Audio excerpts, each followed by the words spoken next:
Sonic CrossWorlds versus Mario Kart World. Which game is better? Today, I'm going to be analyzing both of these games and ultimately deciding which game is the better kart racer. Now, disclaimer, I love both of these games. Neither of these games are bad, and to be honest, they're not even mediocre. Both titles are amazing racing games, and if you're willing to pay the crippling price, either option is perfectly fine and has a ton of value. I'm comparing these two games because A, Sega has already thrown shots at Nintendo, thus creating the competition in the first place, and B, I've never really talked about either of these games in depth, so this video is gonna be sorta like a double review, and ultimately deciding which one I prefer. So if you disagree with me and my opinion stated in this video, that's perfectly fine. This is an opinion piece and it's all subjective. Now in this video, I broke down everything into 8 rounds.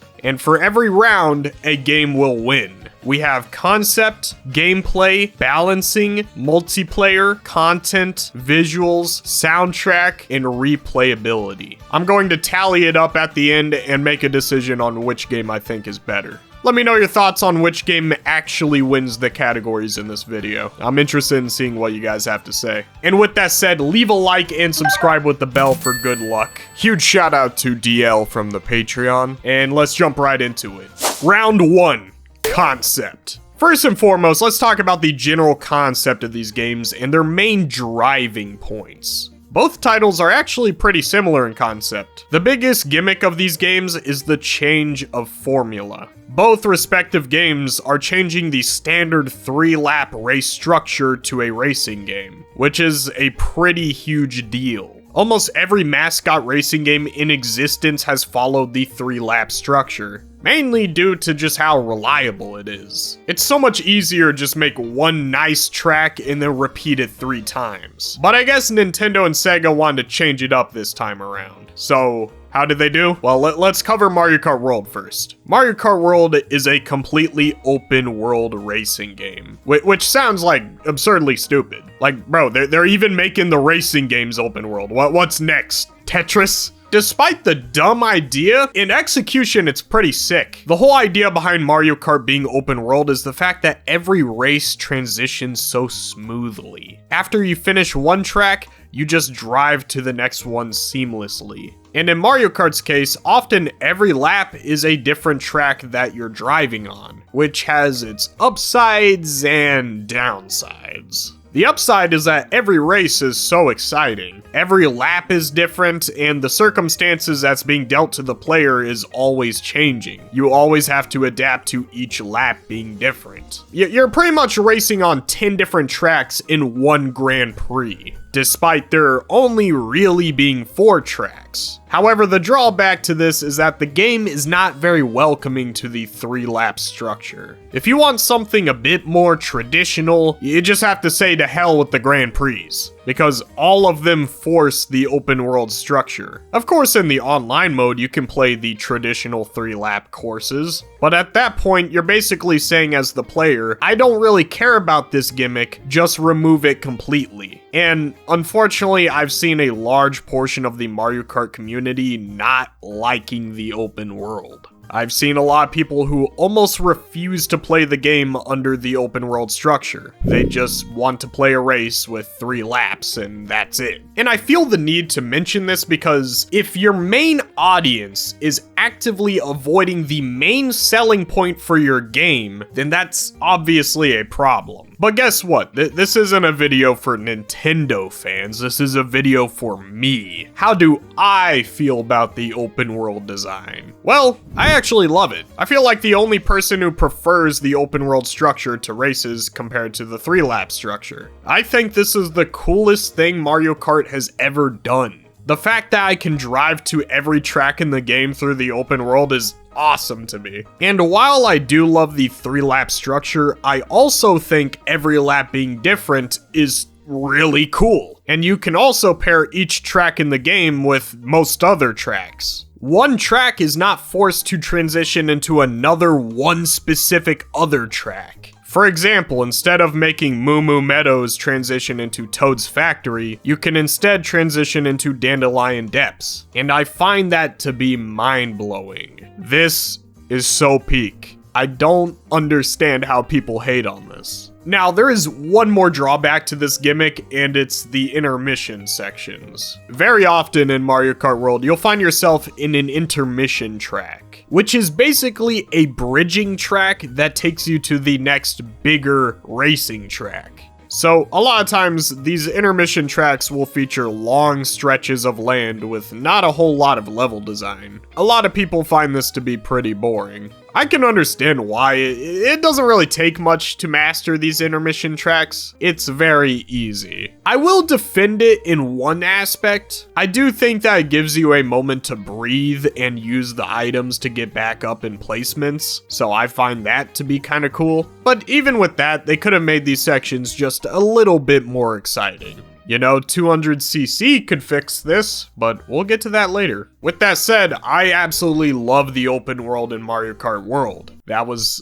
a lot of worlds. I think it's a very cool gimmick, and it's honestly my favorite innovation to come from Mario Kart. I think this has made Mario Kart just so much better because honestly the game feels like a story now. Being able to see a whole timeline of events unfold from the beginning of the race to a completely different map by the end of the race. I think that stuff is fantastic, and I hope they do more with the open world. I might be the only person with this opinion, but I like it, Nintendo. I'm sipping the Kool-Aid. I love this new formula. It is so refreshing, and it has so much polish, too. This game is so polished. I love it. Okay, but now it's Sonic's turn. Sonic CrossWorlds also got rid of the 3-lap structure. Kind of. And in its place, there are now these CrossWorlds sections. Basically, the concept is that you have your typical 3-lap structure, but it's interrupted by a short lap from a random track in the game. It's random every time, so it definitely keeps you on your toes. You could be playing an Apatos, and in the second lap you enter Kronos Island.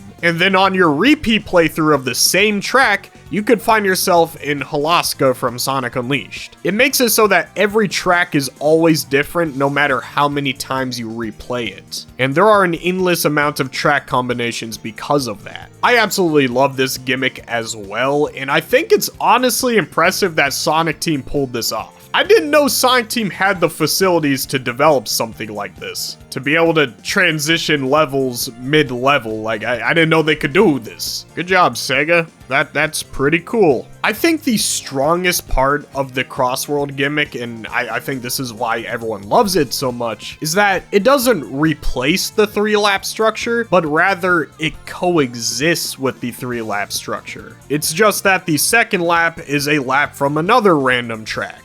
But after that, the third lap is back to the original track.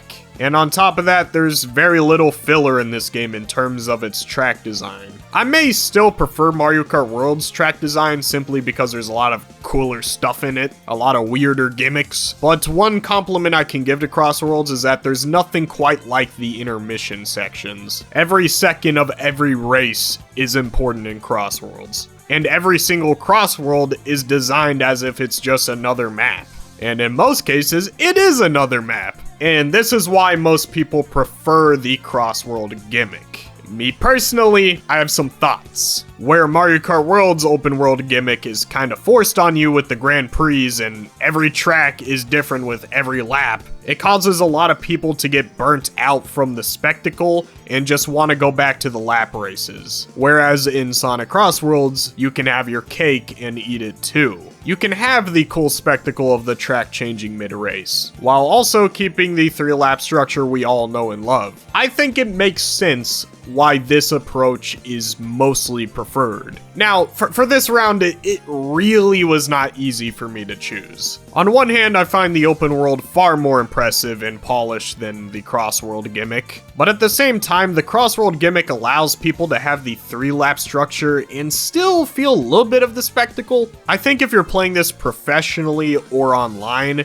CrossWorlds is definitely better solely because it feels a bit more structured. But if you're just playing this casually through the Grand Prix and you want a story mode for a kart racer. I think Mario Kart World is better in that aspect, and I think that's my decision. I loved Sonic CrossWorlds, but the open world gimmick in Mario Kart World is just unrivaled. So I'm choosing Mario Kart World. I've never had more fun going through a kart racer on single player in my life. It's not just some random races thrown into a quote-unquote Grand Prix. It's a real story being told. You go from one race to another and you feel the progress through the gameplay. So while it is pretty neck and neck, I am gonna give this round to Mario Kart World. Round 2.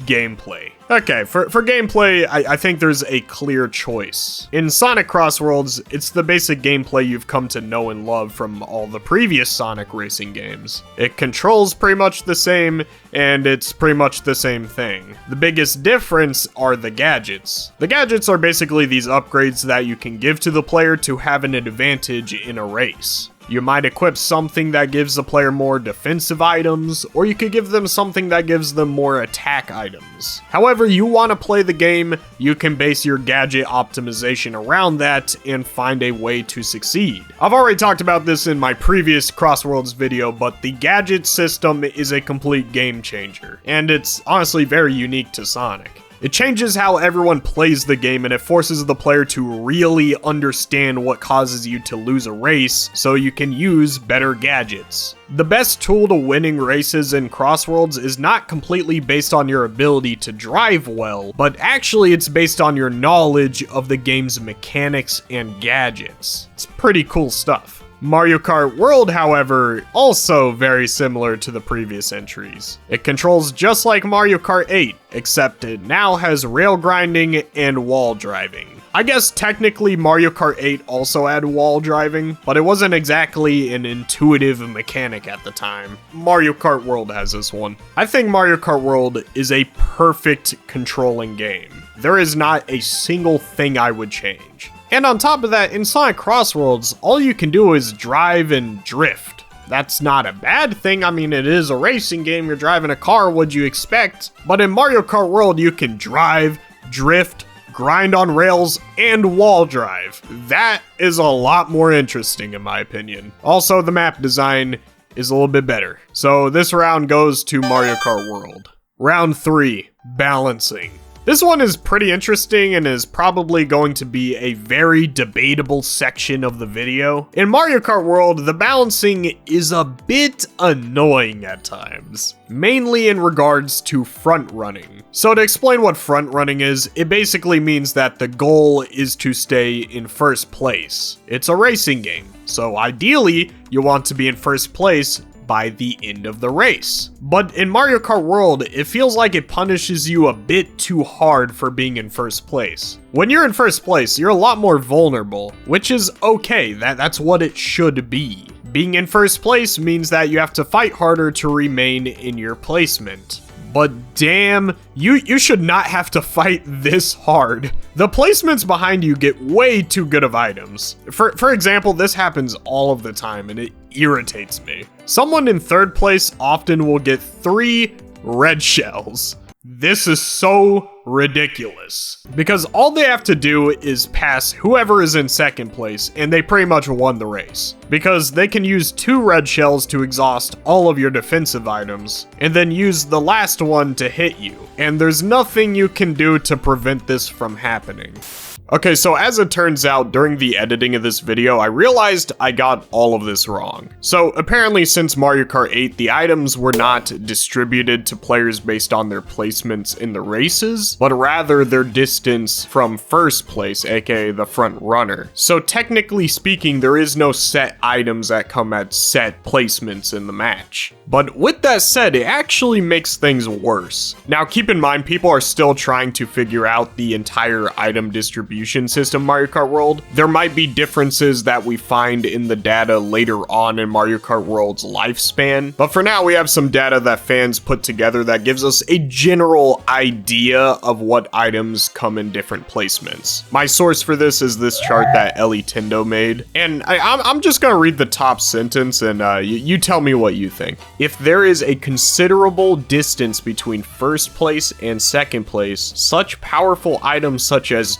triple shells and stars may appear. Other hindering items such as triple reds, boomerang, etc. also appear in second place. That's right. You can get triple red shells in second place. Now, to me, I feel like that's completely insane because there needs to be a very, very large distance between first place and second place for 3 red shells to be justifiable. Because again, the first 2 red shells will take out first place's items, and then the third one will actually hit first place. So unless you happen to find a boost pad, you're kind of just screwed in that situation. I could understand maybe second place having 2 red shells, but 3 I feel like is a little unbalanced. And again, this is not skillful whatsoever. You could literally drive worse on purpose and get red shells as a reward. This is a problem in my opinion. On top of that, you have to worry about blue shells that will destroy everything in the last second of a race. And if that wasn't enough, people in the lower placements could get a golden mushroom, which is so overpowered that it can speed through like 8 placements if used correctly. Meaning that someone who's in the 6th or 8th placement below you can pass you and win within like 20 seconds. And it's so frustrating. It's to the point where if you're front running, you're actively sabotaging your chances to win. It's better to stay in a lower placement until the last lap and then just boost your way to win. I hate this design for a kart racer. In Mario Kart 8, sure you had blue shells and whatnot, but a blue shell would never ruin the race for you. And the placements below you never had items that could single-handedly ruin everything you worked for. I love Mario Kart 8's items. The game was very skill-based. Mario Kart World, however, will destroy you seconds before winning every single time.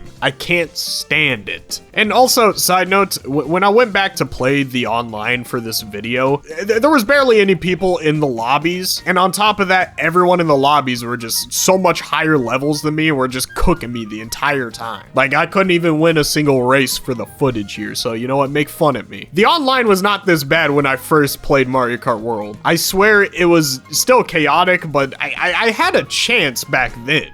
But now, like, no, I can't beat anybody, bro. I'm getting cooked left and right. I can't find a lobby that's like not cooking me. I swear it was easier on launch, but maybe I'm tripping, I don't know. Now, I will say in the single player, the items are not nearly as bad. Sure, it has its moments, but 90% of the time, it's pretty balanced. Again, this just goes to show that Mario Kart World has the best single player. Overall, I think the balancing needs a little bit of work for Mario Kart World. It's not perfect, it's okay in single player, pretty bad in multiplayer. Sonic CrossWorlds, on the other hand, has amazing balancing for the most part. Not only can you control the difficulty on a long array of options from very easy to impossible, but front running is viable again. You are actually rewarded for being in first place, and that is a humongous deal to me. I believe that if you are the best player and you have the skill to prove it, you should be in first place. And if you're not the best player and you suck at this game, then you shouldn't be in first place. It's that simple. I've noticed that when I'm in first place, there are good answers to winning. Like, if I have defensive items that I manage to save up,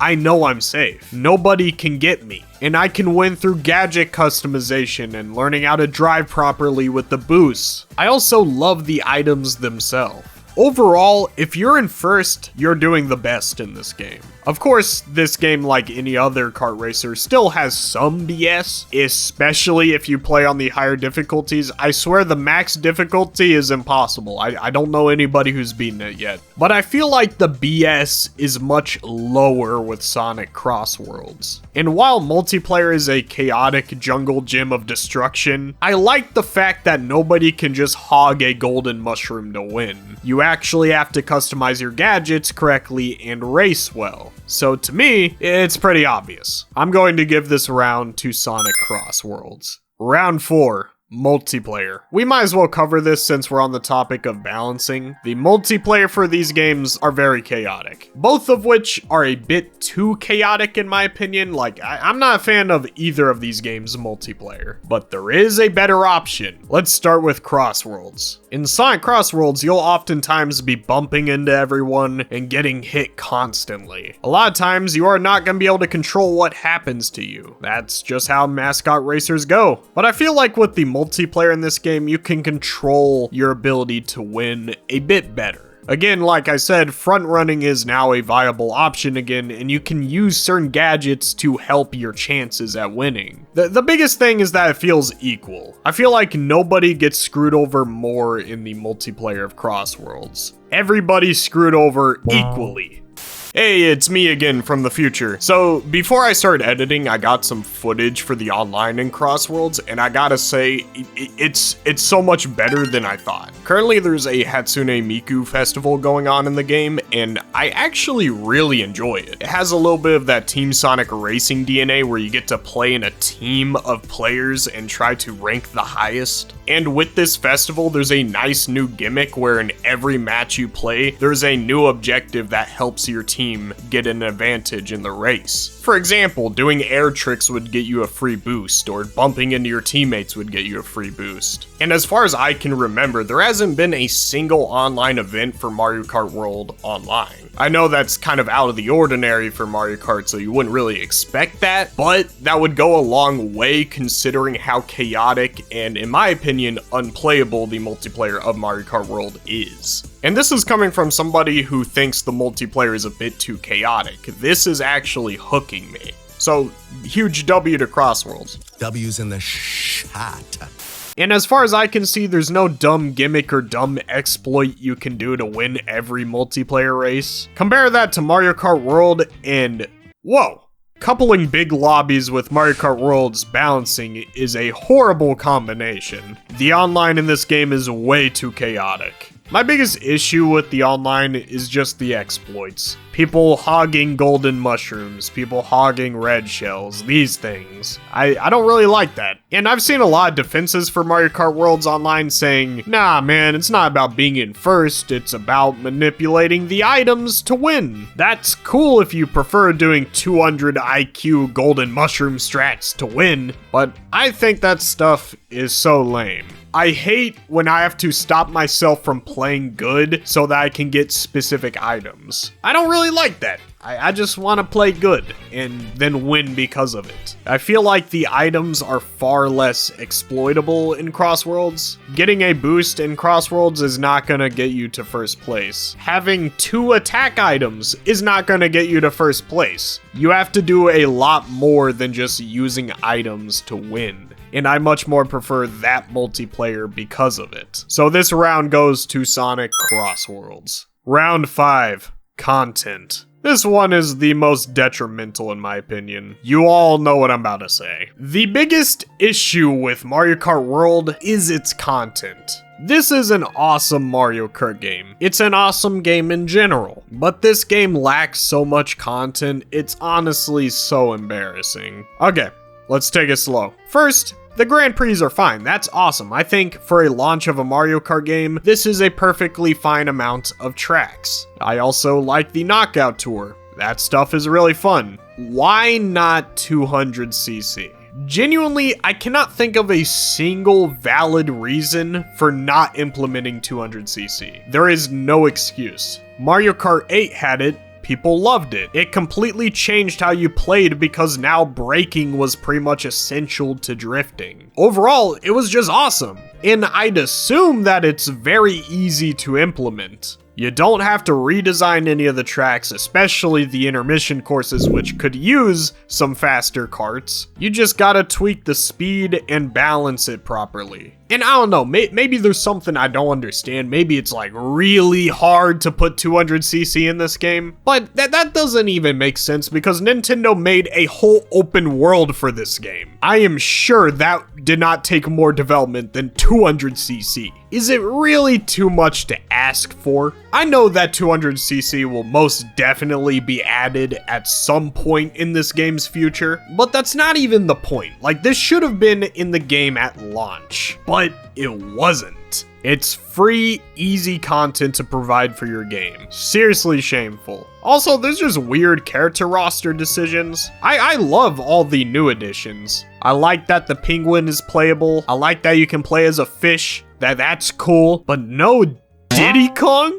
Where's Diddy? If you're gonna put everyone and their mother in this game, why not put in Diddy Kong and maybe some of the other Kongs? Like Cranky Kong or Dixie Kong or Anybody. Main thing I'm mad about is Diddy Kong. He was in the previous game, so it's not even like he's a nothing character. Diddy Kong has had multiple Nintendo games made after him. And he's probably one of the best Nintendo characters. Don't at me, that's true facts. Diddy is the GOAT. I mean Diddy Kong. Don't forget the Kong, guys. Also, there just seems to be no plans for DLC, which is very disappointing. I know one day they'll probably make a DLC, and I kinda wish they would disclose that a bit sooner, because this game greatly needs it early on. And I want to clarify this because I've seen this defense made a lot, that, oh, Nintendo fans have it so easy. They have never played Mario Kart 8 on the Wii U. Like, okay, the standards have risen. Not only is it easy to implement stuff like 200cc and Diddy Kong, but also like,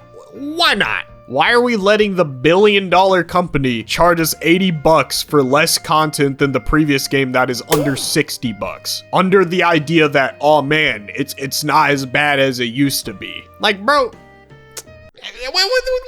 what do you want me to say about that? After all the DLC with Mario Kart 8, there's probably over 50 hours of gameplay with 100%ing everything, and that's not even considering the multiplayer. That's a lot of content for a single-player kart racer. And I'm not asking for that much content on launch, but like, just a little bit more, a 200cc mode, maybe a Grand Prix of just all like remembrance tracks, something. So yeah, the content does matter. Also, what makes this more embarrassing is that Sonic CrossWorlds, which is Mario Kart World's competition, has way more content. And they did it at launch. They didn't need to release DLC. Not only is CrossWorlds much harder to master, meaning that on higher difficulties, it could take you hours and hours just to beat one Grand Prix, but there's so much other stuff like unlocking gadgets, leveling up your friendship with characters, unlocking car parts, completing S ranks, and more. This game is packed to the brim with content at launch, and it makes Mario Kart World look really bad in comparison. And I'm just gonna say, Sonic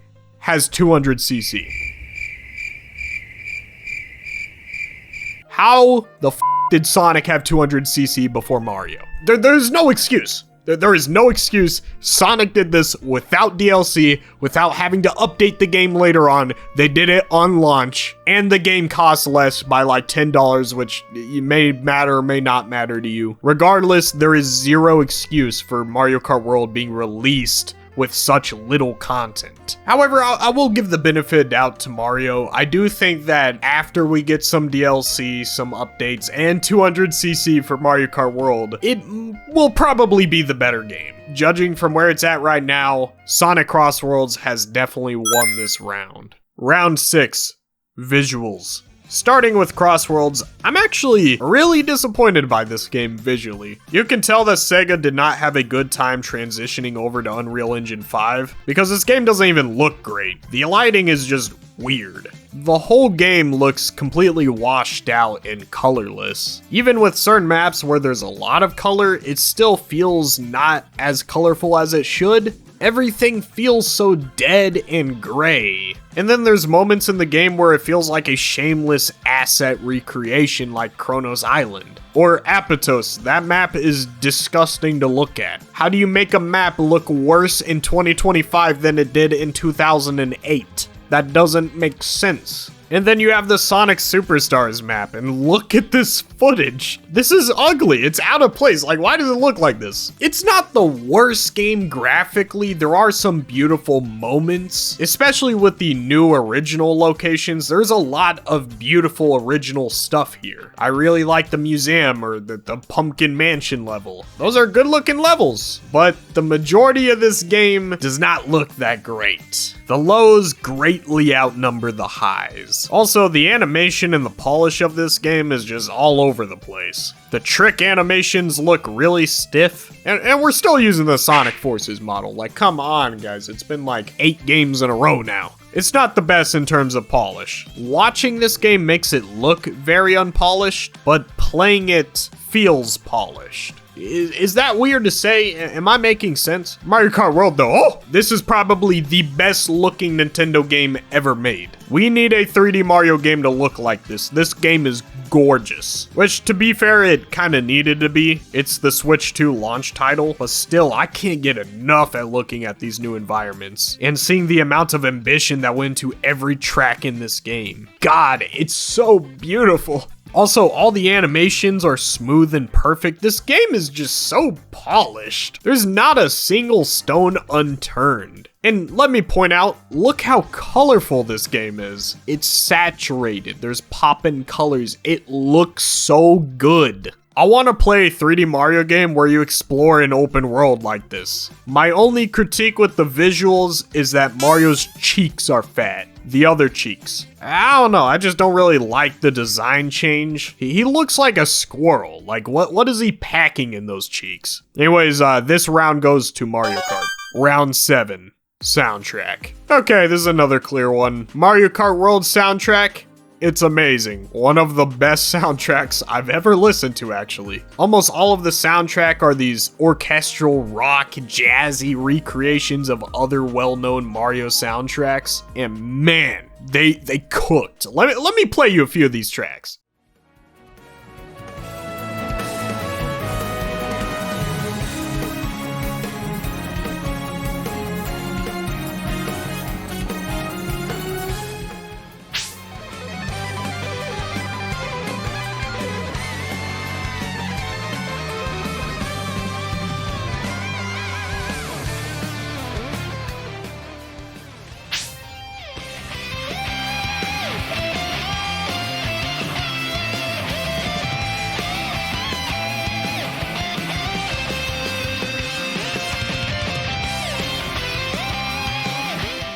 To be honest, comparing the Mario Kart soundtrack to Sonic CrossWorlds soundtrack is like Mike Tyson fighting an ant. It's not even comparable, it's not even close, like I don't even know why I'm talking about this. Sonic CrossWorlds soundtrack is not that great. Some people like it, but from the general consensus that I've been seeing, it's that the soundtrack is kinda mediocre, and I kinda agree with that. Most of the tracks in this game is not terrible, it's decent. They get the job done. There's a few good ones like the Kronos Island soundtrack and the Cyberspace soundtrack. Those are fire, absolute banger tracks, but everything else kinda is just mediocre to me. And there's some tracks that are just absolutely butchered, like the Metal Harbor remix, or god, the Apatos remix.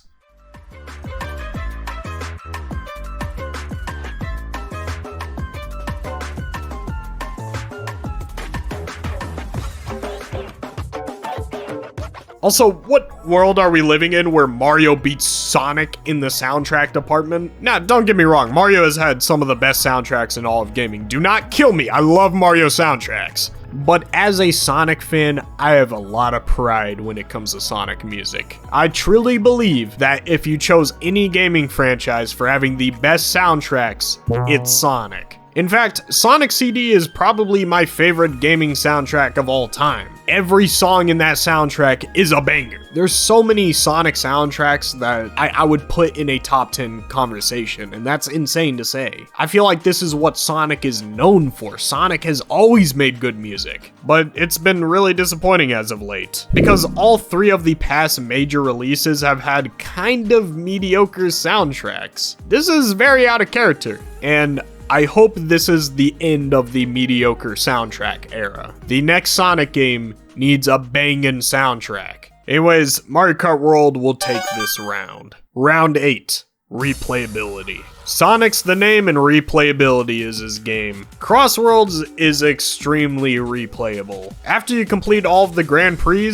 there is a lot to master with the game on the time trials and all of the higher difficulties. If you're bored of just playing the same Grand Prix over and over again, you can higher the difficulty. You can't say the same for Mario. With Mario, there is pretty much nothing of value after you finish the game. The first 3 hours you have with this game when it comes to 100%ing the Grand Prix and making it to the Rainbow Road is so peak, it's awesome. But after that, these Grand Prix are kinda pointless. In the single player, the difficulty is similar to Mario Kart 8 Deluxe, basically meaning that it's pretty easy. So I don't really see a point in replaying the Grand Prix.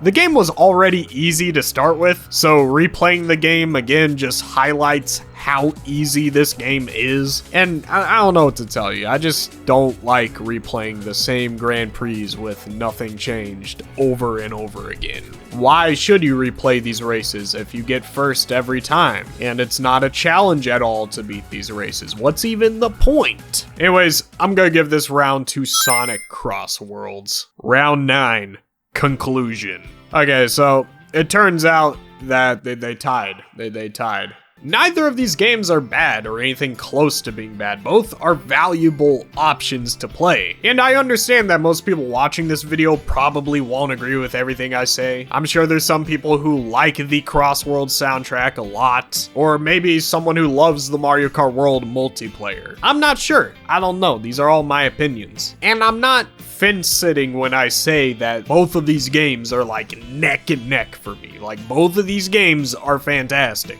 If I had to say which game I'd rather play, it would definitely be Mario Kart World. But if you asked me which game I'm going to play more, it's probably gonna be Sonic because CrossWorlds has so much more content. To me, this is a battle of quality versus quantity. So without further ado, let's rank these games because we love ranking games.